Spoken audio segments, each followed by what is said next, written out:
uplifting despite some negative messages. I've actually spent some time at Mataya when I was a lecturer at Unitec, and the piano there needs significant tuning, and I'm happy to help.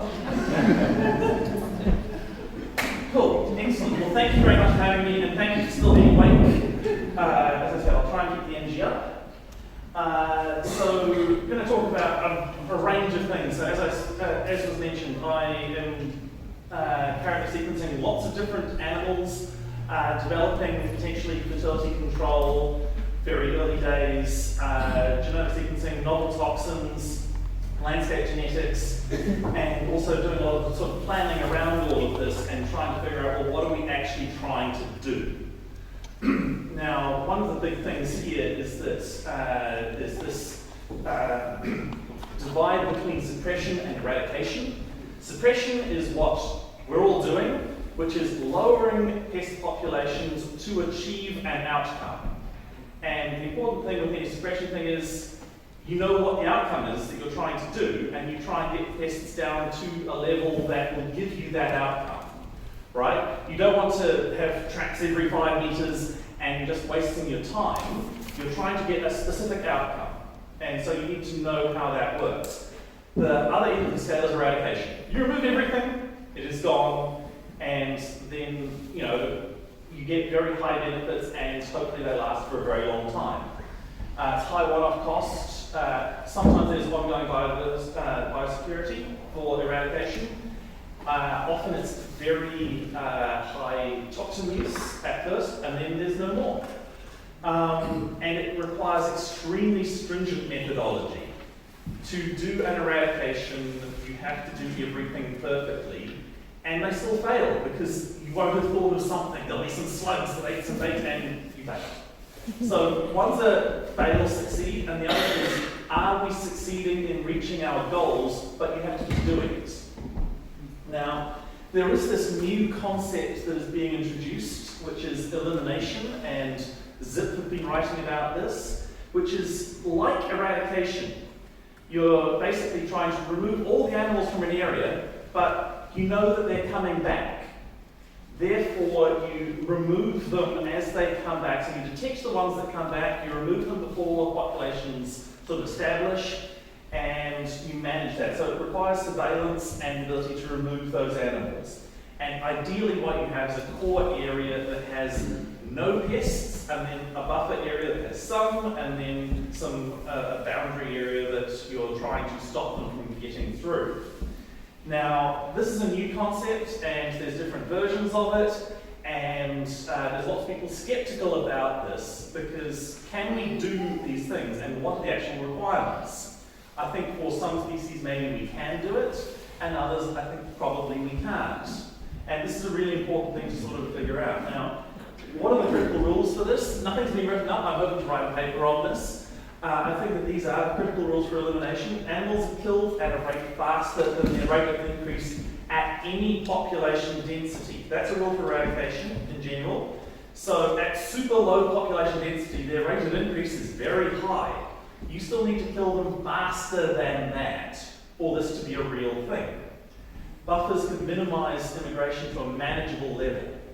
Now, obviously, there are some animals that are highly affected by landscape features and others that are far less. And that's some of what I'm going to present, is that connectivity thing. Animals can be detected with high precision at extremely low density is another requirement. So, a stoat comes into your 1,000 hectares. You need to find the one stoat and get rid of it before it has a litter. And detected animals can be removed with certainty. So it's like, I know that there's an animal here, I'm going to go and get it.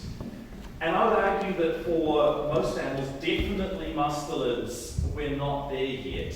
All those last two requirements for elimination to be a real thing on the mainland yet. For animals killed at a rate faster than they can increase at any population density, there is only one way into this toxin. That's unfortunately the truth currently. Trapping will never get all of the animals at incredibly low densities at a rate faster than they can reproduce. So these are the current situations. This is not saying that we can't overcome these things. Outside of fences, I don't think that we can say that for stoats. Now, for possums, maybe we could. They don't move very far.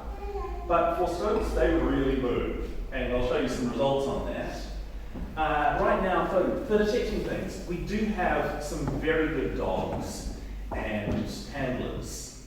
And they can detect animals. But the thing is, we don't have that many of them. We don't have the capacity to run this at scale. So that's by far the best detection method. Then we do have baited cameras, we have tracking cards, we have cue cards. But right now, basically, dogs are the key. But we've got very few, and they're not salaried, you know, that they have to go between all the different projects. And currently, even aerial British raccoon isn't taking out some animals in some circumstances down in Fiordland where there's been rapid incursions on islands. So this is the challenge. You know, we're trying to go from good suppression to eradication or elimination, and there are some big challenges ahead for this. This is my friend the Stoat, and I now have Stoats up my arm because I sequenced the Stoat genome and because I've been working on them forever. And I probably will still be talking about them as long as Kim King will, if I live that long. Now, this is something that I've been hoping to get out soon. It's a paper that I've been writing with a large number of other Stoat scientists. These are the islands that we have tried to eradicate stoats from. The colour is the distance from a trap. So blue is good and yellow is bad.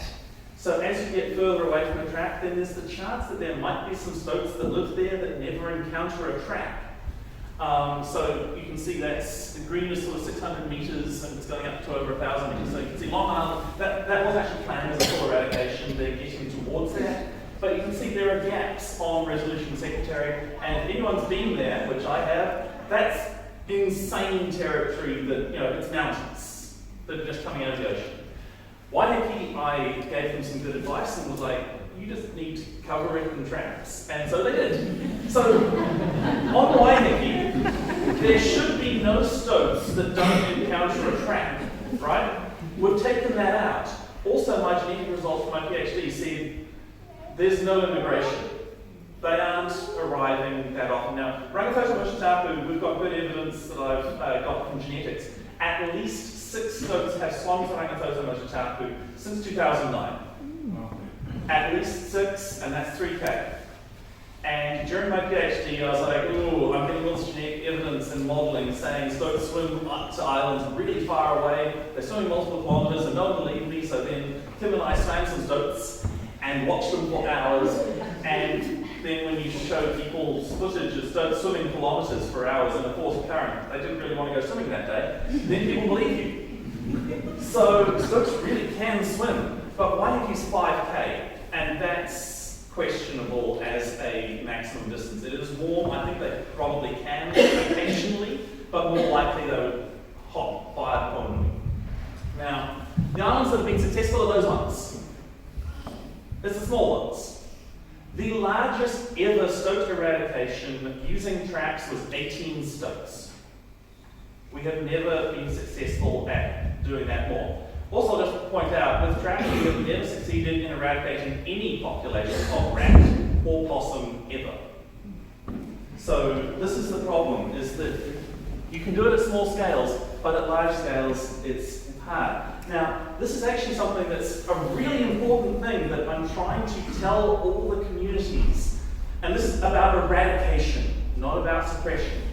There is an insurmountable problem, which is scaling factors. Now, if you have the probability of success in a red square that size of 90%, I'm 90% sure I can eradicate this island. Okay, I'm twice the size. Well, that's just like 2 of those together. So it's 0.9 times 0.9, so you've got an 80% chance of success. 4 times the size, you've now got a 65% chance. So for Anchor Island, if we had a 90% chance of success for eradication, doing exactly the same thing on Resolution Island, you have a 17% chance of success. That's doing it as well. Generally, when we scale up and we try and do things at a bigger scale, we don't do it as well because we need a really good workforce. We need to, account for all of the possible problems and the weather and everything else. So you actually have to do it orders of magnitude better per hectare on a larger island. And the other way to think about it is like the chance of killing each animal. There were, I think, 16 animals on Anchor Island when they did this in winter. So 9% chance of killing each animal, success. If you do it there, then there's 22 animals that survive. If we scale up, so we're talking about, say, Rakiora, and we do something there, and we go, okay, we're really good. We're getting 99.9% of rats. 10,000 rats have survived.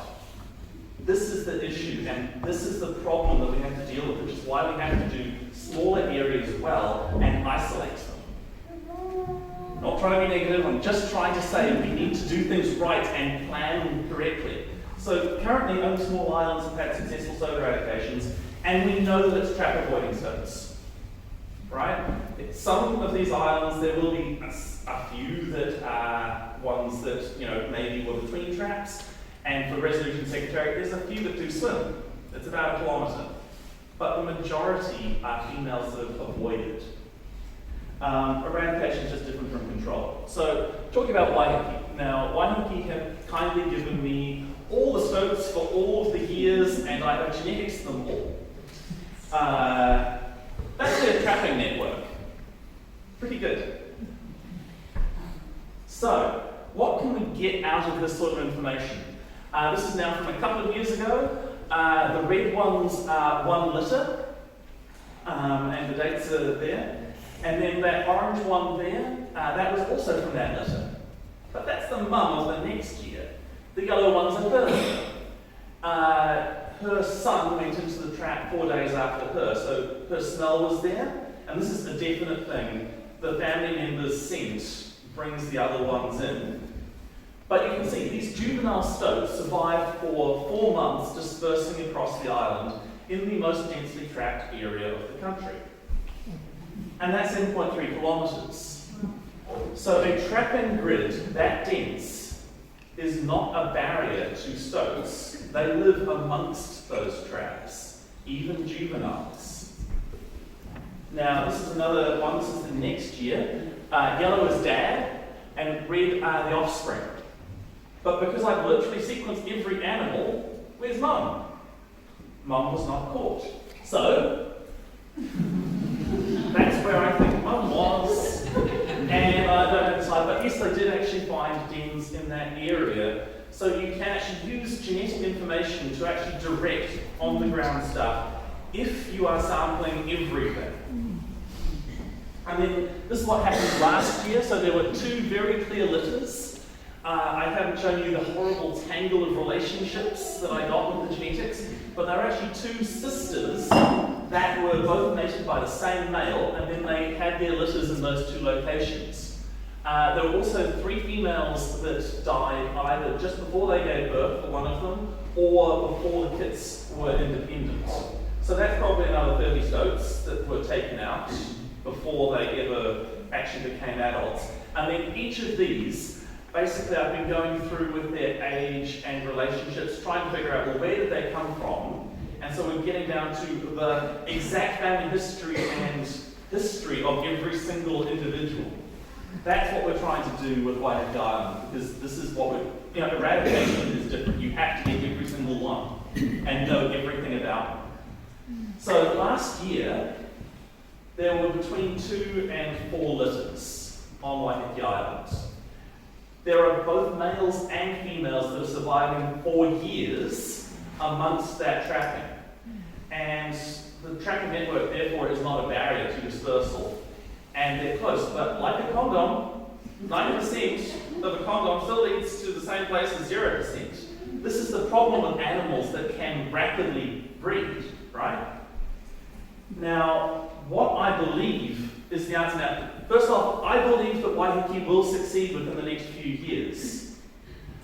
But this is an ideal place that has easy terrain, an incredibly motivated public, dogs, and and really good funding, and they're checking those traps every like 3 days all over the island.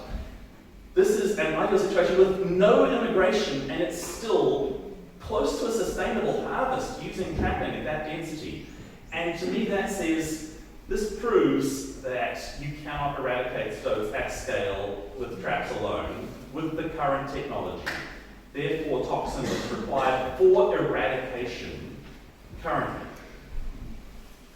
Here's some results from Taranaki. I got 600 muscelids from their trapping network. It's not quite as dense, but it's very dense trapping network. Red here is stoats, orange is weasels.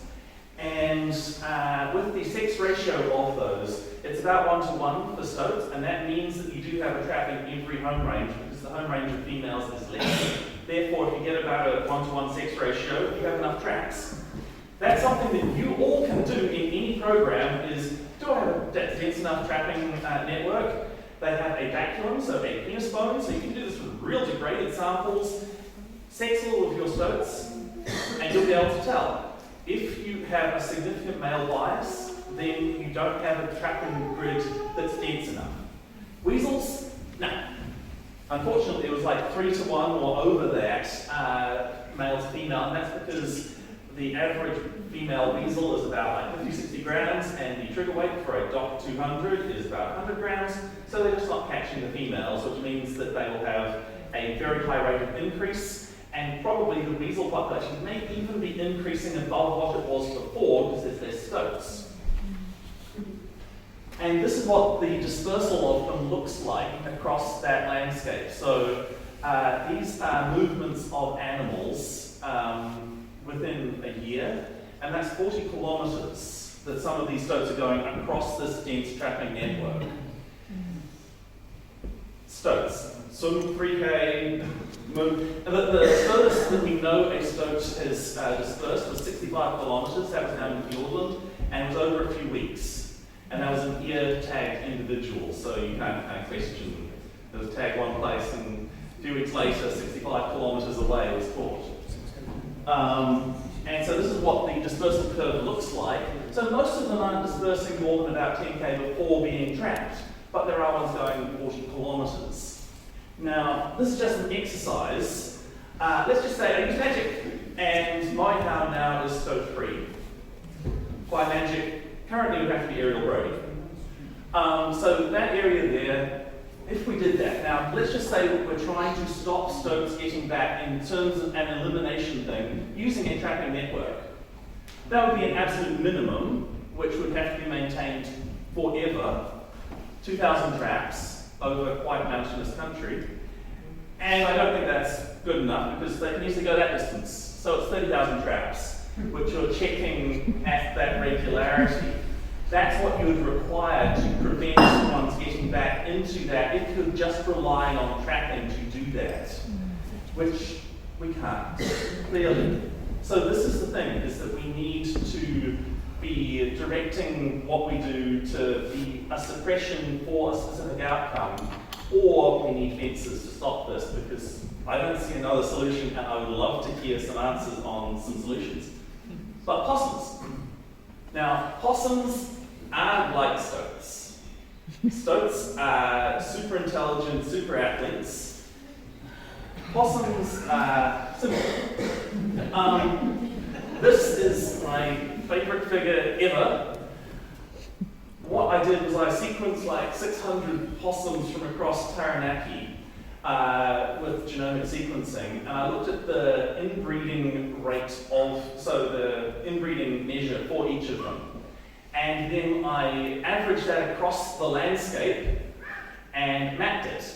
Now, that sounds really esoteric, but if they're highly inbred, then their parents are quite related, which means that the population density is low and it's not connected to other things. Therefore, red on this map is areas that you can more easily eradicate them, and green is where it's harder. And you can see, in the forested areas of the national park, there are dense populations that are well connected, and in the farmland, away from any forests, they're all very inbred, and basically you get possums colonize a small bush patch, and then they just inbreed into those. Now that means that you can take those out and they're not going to come back soon.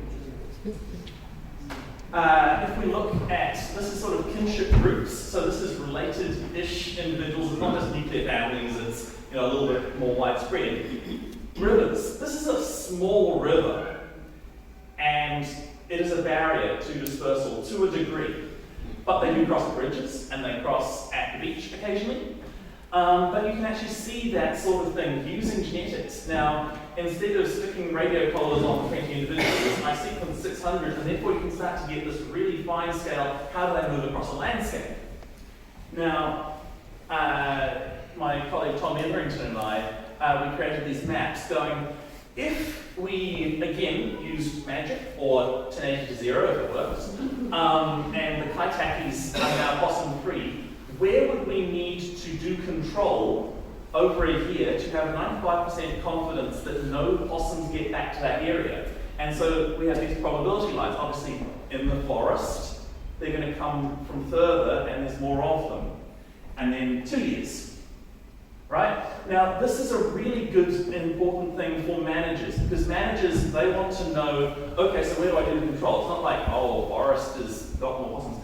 You can just go, okay, here is your 95% confidence line. If you do control here, we should be certain that they're not going to come back to this area. That's a really good thing for funding, because then you can go, okay, every year we're going to do this. That's the sort of thing that you can start to apply. Now, as I said, eradication has very specific requirements, and I'd say elimination is equally difficult. And for stoats and rodents, trapping is not an eradication tool, and with the currently available traps. Toxins are the only eradication tool known, and they have to be very specifically used to actually be successful. So this is something that we need to sort of understand, is what are we trying to do in any given area? Most of the time, we're not actually trying for eradication, and it's a waste of time and money, and also you're putting a lot of toxin into the environment. So you don't have to do that unless you're trying for a very specific outcome. Anyway, neophobia and stoats. This was a study from Elizabeth Cruz in Ireland about 2 years ago. They had these cameras in boxes. They want to know where the stoats are because they like them. So they've got a camera in a box, and it has a false trigger because it's in a box. And so it's like that. It's called a mostella. And so they run through, get nice pictures of them. 50% of all stoats were only photographed because they had a camera outside. They were only photographed outside the box, not inside. That's a problem if your traps are in boxes.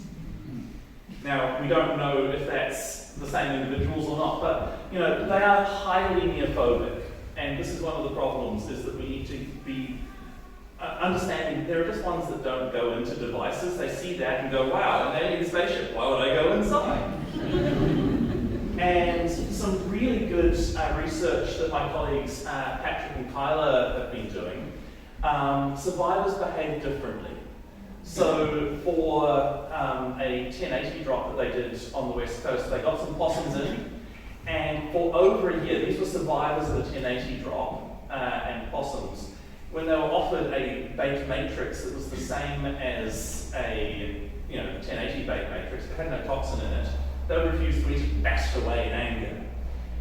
Possums aren't smart compared to stoats and rats, but still for a year, anyone that had been sublethally dosed was not going to have any more. So again, toxin needs to be done exactly right, because they'll otherwise remember.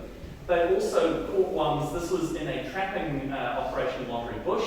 They brought ones in that survived for a very, very long time amongst the traps, and they were completely different in behavior. And then this wonderful video, which sadly I don't have, but they put like a bucket out in the enclosure, and then this is one of the ones that was caught very late. It saw the bucket, like, oh god, it's still in its back legs, and it ran away. Because the ones at the end are different. And one of the stoats from Manaaki Islands, they knew where it was in this wood pile. They eventually tracked it, we did behavioural research on it, and it was completely different to all other stoats. Because the ones at the end are the ones that don't like to interact with things. It's really hard. And this is my sort of metaphor for, I think, what's happening often within the predatory movement. This is our moonshot, right? We need Saturn V rockets for that, and often I think what pest control does is we're trying to fund human pyramids to get to the moon. yes, you are technically getting closer to the moon. You'll never get to the moon that way. So this is not saying that control is bad. Control is vital for many species, but we should be trying to target, are we doing enough to have the environmental outcome? If we're trying to get to an eradication, you need to do something different. And the outputs from a control program should be either measurable environmental improvements, which is what you're all trying to do, right? Or knowledge about how to do it better. And that's where we should really be thinking is, how can I learn from this? If every second trap I do a different bait, then I'll know which bait is better. You know, basic things like that where we can really learn from it so that we can refine what we're doing and do the statistics so that we can start building towards this. And just clocking up dead animals doesn't do anything. You want to measure environmental outcomes and try and figure this out. Now, as Helen mentioned earlier, now gene drives is supposedly one of these things that might be a solution, and it is somewhat working in mosquitoes. This is basically a method that you can bias sex ratios so that this one only gives birth to males and then so on and so on. And literally, you could theoretically have a single individual with that, and it's a doomsday device for a species. Introduce one, eventually they'll all be male, and they'll no more, right? And that's kind of a scary thing. And people like Dan Goodall have said this research should never be done because we could destroy the world. Maybe that's possible. So that's how it sort of works. There are many different varieties of gene drive, but all of them are to bias inheritance. And there are lots of big questions, like who gets to decide? You know, 51% of people say, yeah, let's do that. Is that enough? These species are all over the world, and so can we make it country specific? There are possible ways that we can do that. There are possible ways that we can limit this. And could it be used by terrorists? These are all really important questions. But also, right now, this is theoretical technology. It may never work, and it may never work for mammals. It's sort of working in insects, but we still haven't proven that it'll work outside of lab conditions. For stoats and possums, it can't work quicker than 60 to 100 years. It is physically impossible for a population reduction to happen. For rodents, it could, because this is on a generational time frame. So a 6-week generation time for rats, that sounds good. Minimum 2 years for possums, and they live for 13 years. There's a problem here. Also, you need a possum breeding facility larger than the town of Rolleston. This is just basic calculations. So, it's not going to be a magic solution, and it may never be a solution. Therefore, we need other things. And the most important thing is, we need to be working on things that matter and preserving them with the sustained control for the right outcomes. And of course, talked about a lot of stuff. A lot of other people worked on this. Auckland Council, Te Waiwai, Manaaki Regional Council, Predator Free 2050. As I said, I'm working on lots of other things. Happy to talk about those as well. And thank you for listening.